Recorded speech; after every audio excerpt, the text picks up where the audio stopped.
Who need the shot to get it. African Americans are being hit hard by the pandemic.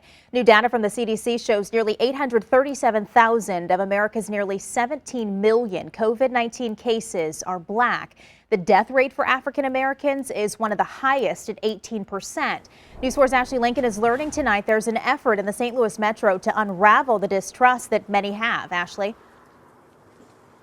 That's right, Samantha. We spoke to a doctor within the BJC systems, and she's echoing those numbers you just mentioned about the African American community. She's also weighing in tonight on why this distrust exists and the measures that need to be taken to turn it around. We're seeing with the COVID-19 pandemic that, Black doctors are needed so much. Family practitioner Dr. Ashley Denmark says the education must start now in order to counter the COVID vaccine distrust in the Black community. A lot of times there is this mistrust that's there, and understandably so because of past histories.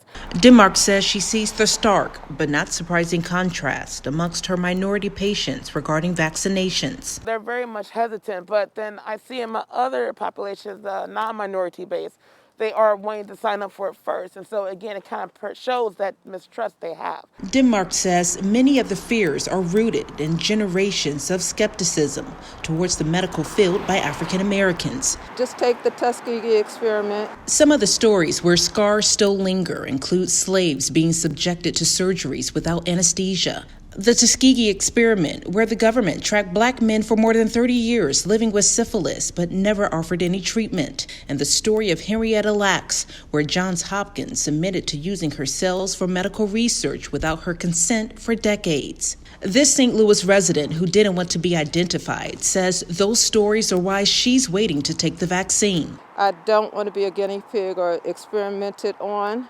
I just, we'll wait and see. We need to have us here to try to help make them feel like they can trust the system. Denmark says a lot of work needs to happen soon to instill trust. According to a survey done by the NAACP and the COVID Collaborative, it found of the 55% of Black respondents who knew someone with COVID, only 14% said they believed the vaccine would be safe. So we must make sure that we are doing the education campaigns now. I think this is where we all come together and really be a resource to try to help us all get through this together. And steps are being taken as we speak right now. They're underway to getting this education about the positivity around these vaccinations out to the African American community. Denmark tells us that she is educating her patients along with educating the community through her nonprofit called Project Diversified Medicine. And Corey, we also reached out to the Urban League. The Urban League tells us that they are working with both BJC leaders and Mercy leaders to develop an education plan to get that out to the African community over the next couple of months. Very important effort going on. All right, Ashley, thank you.